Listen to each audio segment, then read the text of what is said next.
тавлоти Тоҷикистону ҷаҳонро аз студияи марказии радиои Озодии шаҳри Прага тақдим мекунем. Шаълои Гулхоҷа ҳастам. Салом. Дар барномаи хабарии 14 август ин мавзӯъҳоро дорем. фоҷиа дар доманаи Баландкӯҳ, ҳалокати 3 кӯҳнавард ва 2 сарнишин. Кӯҳнавардони захмии рӯз суқути чархболро ёд меоранд. чархбол ба 2 қисм ҷудо шуд. Ман аз дохили чархбол ба берун паридам. онҳое ки аввалин шуда ба берун париданд, ҳамаашон ҳалок шуданд. ба фикрам чанд сония ҷони маро харид. баъди қатли 4 сайёҳ дар Тоҷикистон сабқатида ва дучархасавориро ташкил карданд. Кӯҳансолтарин ширкатдори сабқат ба ҷаҳониён паём мефиристад. ба халқи ҷаҳон муроҷиат кардани ҳастем ки халқи мо халқи меҳмондӯст аст ва ин корҳои тасодуфие ки шуда гузашт, ино гузаро ҳастанд. вазъёни гургон ба сокинони минтақаи Кӯлоб. мақомот мегӯянд саршумори ҳайвоноти дарранда бештар шудааст. имрӯз 4 кӯҳнаварди рус аз бемористони шаҳри Душанбе мураххас шуда ба ватанашон баргаштанд. 5 кӯҳнавард дар шӯъбаи эҳёгарӣ бистариянд ва аз 2 нафари дигарашон вахим арзёбӣ мешавад. Чархболи ҳомили 15 кӯҳнаварди хориҷӣ ва 3 сарнишини тоҷик бегоҳи 12 август дар поёноби пиряхи Фортамбек ба садама дучор шуд. Кӯҳнавардони зинда монда мегӯянд баъди сар задани ҳодиса фавран ба наҷотдиҳандаҳо хабар доданд, вале онҳоро баъди қариб 1 шабона рӯз пайдо карданд. кӯҳнавардҳои рус ки аз садамаи чархбол дар кӯҳистони Лахш ҷон ба саломат бурданд, вале 5 нафари дигар ҷонбохт, мегӯянд ҳангоми поин шудан аз қуллаи Исмоили Сомонӣ ба бошишгоҳ ҳаво хеле бад буд ва барф меборид. ман дар тамоми тӯли парвоз эҳсоси ҳарос доштам ки чӣ ҳодисае иттифоқ меафтад. хеле хавфнок буд. чархбол хеле паст парвоз мекард. вақте ки чархбол ба кӯҳ бархӯрд, эҳсос кардем ки фоҷиа сар зад. фоҷиа бо чархболи кӯҳнавардон бегоҳи рӯзи 12 август дар минтақаи пиряхи Фортамбеки Лахш сар зад. худи кӯҳнавардон дар лаҳзаҳои аввал барои наҷот ба якдигар кӯмак карданд. чархбол ба 2 қисм ҷудо шуд. ман аз дохили чархбол ба берун паридам. онҳое ки аввалин шуда ба берун париданд, ҳамаашон ҳалок шуданд. ба фикрам чанд сония ҷони маро харид. дар садамаи чархбол 2 сарнишин ва 2 кӯҳнавард дар ҷои ҳодиса ба ҳалокат расид.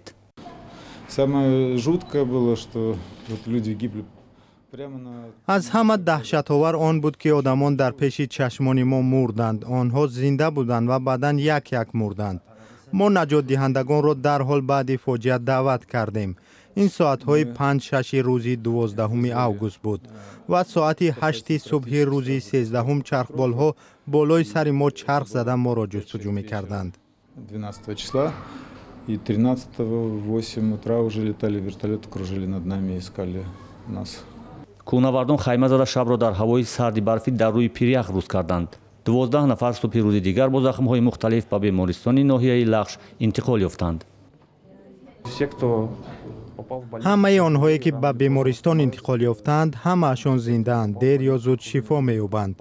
онҳое ки ба бемористон нарасиданд, барои ҳамешагӣ аз даст додем. шоми 13 август наҷотёфтаҳоро ба бемористони Истиқлоли Душанбе интиқол доданд. 3 нафар ки ҷароҳати вазнин надоштанд, мураххас шуда ба Русия баргаштанд. аз 9 нафари дар бемористон бистарӣ шуда вазъи 2 нафарашон вазнин арзёбӣ мешавад. осебои косахонаи мағзар ҳастанд, латхӯри мағзар дараҷаи вазнин ҳаст, дар 2 нафар аст.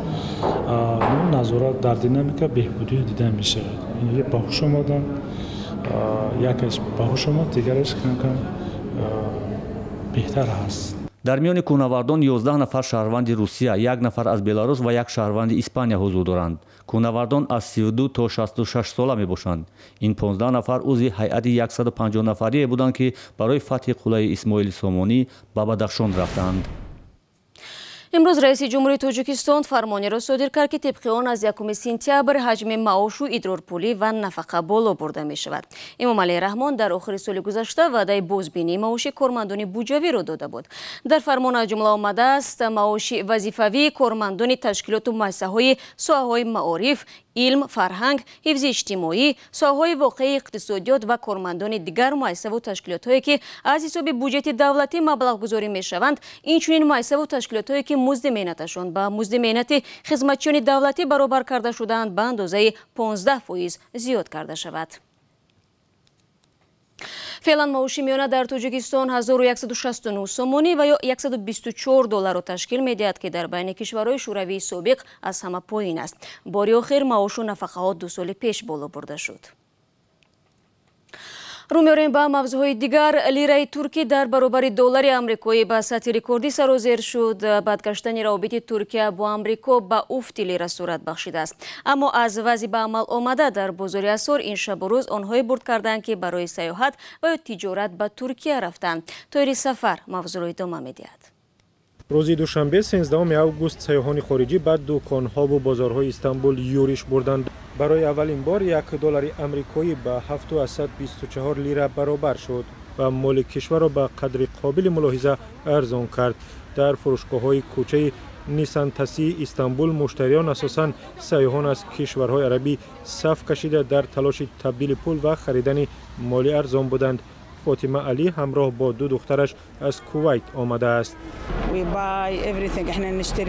ما همه چیز را می‌خریم. محصولات آرایشی و محصولات شرکت نامدار را خریداری می‌کنیم. ما به فروشگاه ایستلاین پارک رفتیم. من و دخترانم محصولات شرکت‌های نامدار را با نرخ خوب خریدیم. یعنی الاسعار حلوه.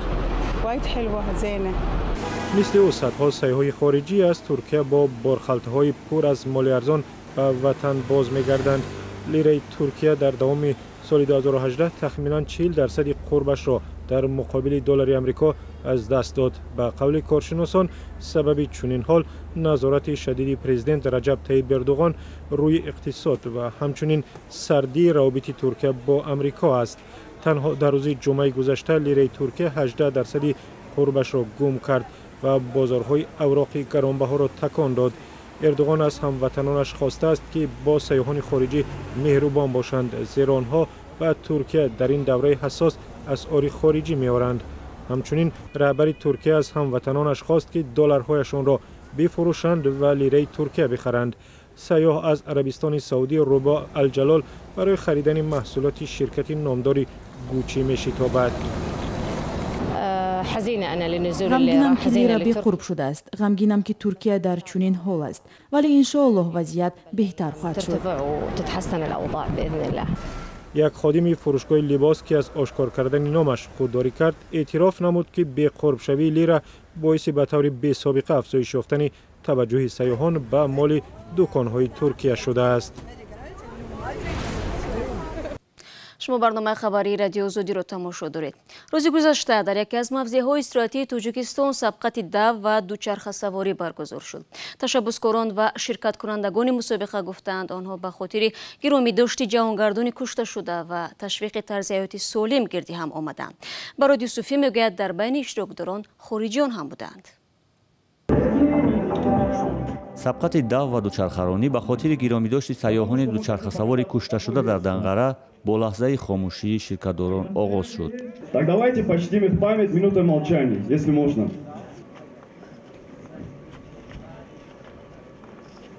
در مسابقه دو و دوچرخه‌رانی که در موضع استراحتی سفید در صورت گرفت، نورسان از 12 ساله تا سالمندان تا 67 ساله شرکت داشتند. با این ما به خلق جهان مراجعت کرده هستیم که خلق ما خلق مهمان دوست است و این کارهای تصادفی که شده گذشت اینا گذرا هستند. دوچرخه‌رانایی که در تاجیکستان قربان شدند آنها و اینجا به نیت نیک آمده بودند. در سبقت دوچرخه‌ران‌ها و دو همزمان با ورزشکاران محلی خارجیان دوستداران دو و دوچرخه‌رانی شرکت داشتند. آنها از برگزاری چنین یک سبقت به پاسی خاطر سیاحان قربان شده استقبال کردند. البته این همه یک چیزی بحرام بود، لیکن و چیزی غمگین برای همه، نه تنها برای تاجیکستان لیکن آن کشورها از کجا این جبر دیده بودند. لیکن این مسابقه یک چیز خوب است که ما میتوانیم یعنی در اینجا تشکیل کنیم و یک چیزی دیگر کنیم. سبقت دویدن و دوچرخرانی در راه مشکل کوهی سفید دره برگزار شد و تعدادی از شرکت کنندگان حتی به خط مره نرسیدند. طول سبقت دو 7.5 کیلومتر و دوچرخرانی 6 کیلومتر به بلندی کوه جریان گرفت. دوچرخران‌ها در بلندی 2590 متر به مره رسیدند. من برای این روزآمده با این نمود ولسپیدرانی اشتراک کردم که آن سیاحانی که کشته شدند آنها روح آنها شاد باشند که آنها دانند که ما تاجیکستانیان هیچگاه خاطر نمی‌دیم. البته که بسیار یاشار می‌بینیم که حاضر بر راه‌های بد می‌روند. ما می‌خواستیم که همین یاشار با همین ولسپورت جمع کنیم. در سبقت دوچرخران‌ها میان مردان مرد حکمت‌اللهیوی تاجیک و میان زنها نیکول چنی آلمانی مقام اول را به دست آوردند. در مسابقه دویدن مهرانگیز نظرова و مهربان شمس‌الدینов پیروز شدند. این مسابقه ادامه مراسم‌های ورزشی و فرهنگی به خاطر گرامی‌داشت قربانیان حمله 29 ایول در شاهراه دنغره به گردشگران خارجی بود.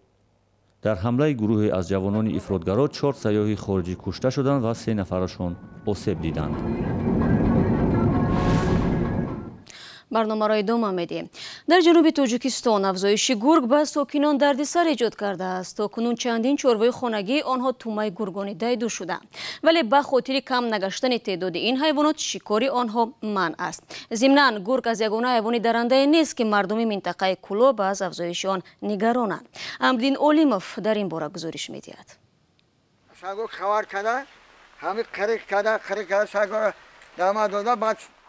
با زیاد شدن سرشمار گرگ در جنگلزارهای منطقه کلوب حمله بر رمه و گوهای ساکنان بیشتر شده است.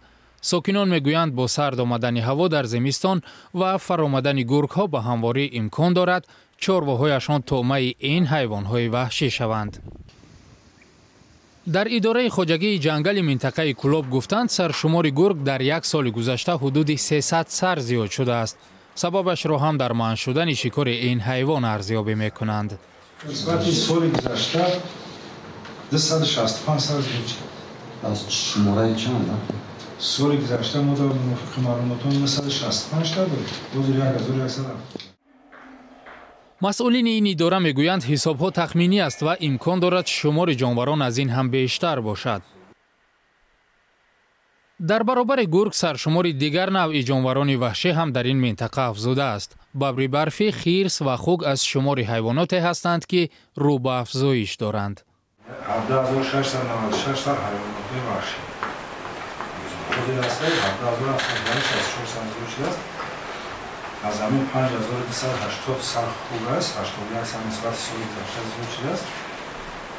بعد خرس 770 که این هم کتاب بسیار خوده 600 نسبت سال گذشته شده است. بعد این سال شکار کاو هم موجود نبود. دانشمندان میگویند سبب اصلی افزایش سرشمار حیوانات مساعد بودن شرایط زیست و دسترس بودن غذا میباشد. در چنین حالتها مقامات برای شکار گرگ و دیگر حیوانات اجازتنامه و کوتا مقرر میکنند که باعث کاهش یافتن خطر از حمله آنها به ساکنان میگردد. و روزی تجلیل عید قربان امساله در تاجیکستان 21 август تعیین شده است. چنین تصمیم را امروز مرکز اسلامی پس از جلسه گرفته است. در این جلسه شورای علما به امام خطیبان مسجدهای جامع دستور داد که در موعظه هایشان مردم را به خودداری از زیاده‌روی ها در مورد آراستن دسترخوان عیدانه دعوت کنند. مرکز اسلامی میگویند که عید قربان را موافق دلیل های علمی و در اساس خلاصه عالمان پژوهشگاه عصر فیزیک اکادمی علم‌های تاجیکستان معین کردند. عید قربان در برابر عید رمضان از مهمترین جشن‌های دینی در تاجیکستان محسوب یافته رسما روزی استراحتی اعلان شده است. این چند مطالبی بود که تا این لحظه در اختیار داشتیم. خبرگزاری‌های بیشتر از این را در سامانه azadi.org، صفحه‌های ویژه ما در شبکه‌های اجتماعی و البته آزادی ویدیو یوتیوب کانال مخصوص ما در یوتیوب پیدا کنید. تشکر که ما را همراهی میکنید. برای کار و تا فردا خدا نگهدار. هر یک شما.